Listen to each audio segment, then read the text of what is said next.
നമ്മളിപ്പോൾ വർഗീസ് എന്ന് പറയുന്ന പേഷ്യൻ്റെ കാര്യം പറഞ്ഞു. അദ്ദേഹത്തോട് നമ്മൾ ഈ കാര്യങ്ങളെല്ലാം ഞാൻ വളരെ വിശദമായിട്ട് എക്സ്പ്ലെയിൻ ചെയ്യുകയുണ്ടായി. അതായത് എന്തെല്ലാം റിസ്ക് ഉണ്ട്, എന്തൊക്കെ കോംപ്ലിക്കേഷൻസ് ഉണ്ടാവാം എന്നുള്ള കാര്യവും എല്ലാം വളരെ വിശദമായിട്ട് ഡിസ്കസ് ചെയ്തു.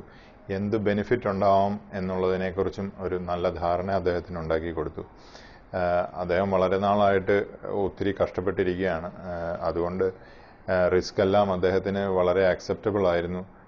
അതുകൊണ്ട് നമ്മൾ ഓപ്പറേഷൻ പ്ലാൻ ചെയ്തു മുന്നോട്ട് പോയി.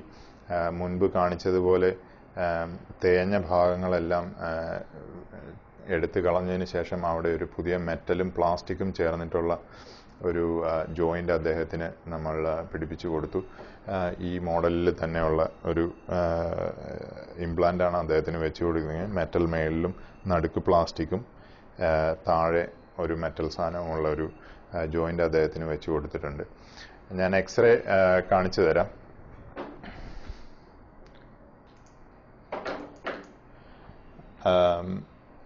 വർഗീസിൻ്റെ ഓപ്പറേഷന് മുമ്പുള്ള എക്സ്റേ ആണിത്.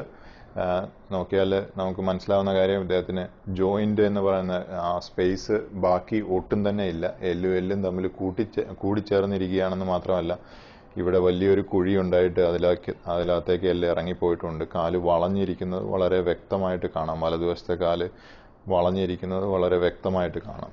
ഇതിൽ നമ്മൾ ഓപ്പറേഷന് ശേഷം നോക്കുകയാണെങ്കിൽ നമ്മൾ ചെയ്തിരിക്കുന്ന ഓപ്പറേഷൻ്റെ എക്സ്റേ ആണ്. ഓപ്പറേഷന് ശേഷമുള്ള എക്സ്റേ ആണ് ഈ കാണുന്നത്.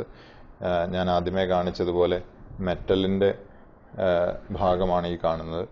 മറ്റേ ഭാഗത്തുള്ള മെറ്റലാണ് ഇത് കാണുന്നത്. അതിനിടയിൽ ആ പ്ലാസ്റ്റിക് കഷ്ണം ഇരിക്കുന്നതാണ് ഇവിടെ ഗ്യാപ്പായിട്ട് നമുക്ക് കാണാൻ പറ്റുന്നത്. ഇപ്പോൾ വർഗീസിന് ഈ കാലിന് വലത്തെ മുട്ടിൻ്റെ ഇതാണ് കാണുന്നത് ഇവിടെ. അത് വളരെ വേദനയില്ലാതെ അദ്ദേഹത്തിന് നടക്കാൻ സാധിക്കുന്നുണ്ട്. വളരെ സന്തോഷവാനാണ്. ഓപ്പറേഷന് ശേഷം മുട്ടിൻ്റെ സ്ഥിതി നോക്കുമ്പോൾ മറ്റേ വശത്തും ഓപ്പറേഷൻ ചെയ്യാനായിട്ട് കാത്തിരിക്കുകയാണ്.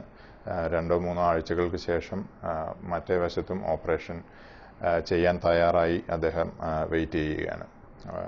ഇത്രയും വൈകുന്നതിന് മുൻപ് തന്നെ വന്നിരുന്നെങ്കിൽ എന്ന് എനിക്കും അദ്ദേഹത്തിനും ഇപ്പോൾ തോന്നുന്നുണ്ട്.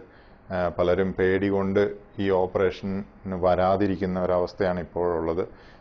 ശരിയായിട്ടുള്ള കാര്യങ്ങൾ മനസ്സിലാക്കിയാൽ അത്രയധികം പേടിക്കേണ്ട ആവശ്യം ഇല്ല എന്നുള്ളത് ആണ് വസ്തുത. 95% ആൾക്കാർക്കും വളരെ നല്ല റിസൾട്ട് കിട്ടുന്നതും വളരെ ചുരുക്കം പേർക്ക് മാത്രം എന്തെങ്കിലും കോംപ്ലിക്കേഷൻസ് വരാവുന്നതുമായ ഒരു നല്ല ഓപ്പറേഷനാണ് മുട്ടുമാറ്റിവെക്കൽ ഓപ്പറേഷൻ.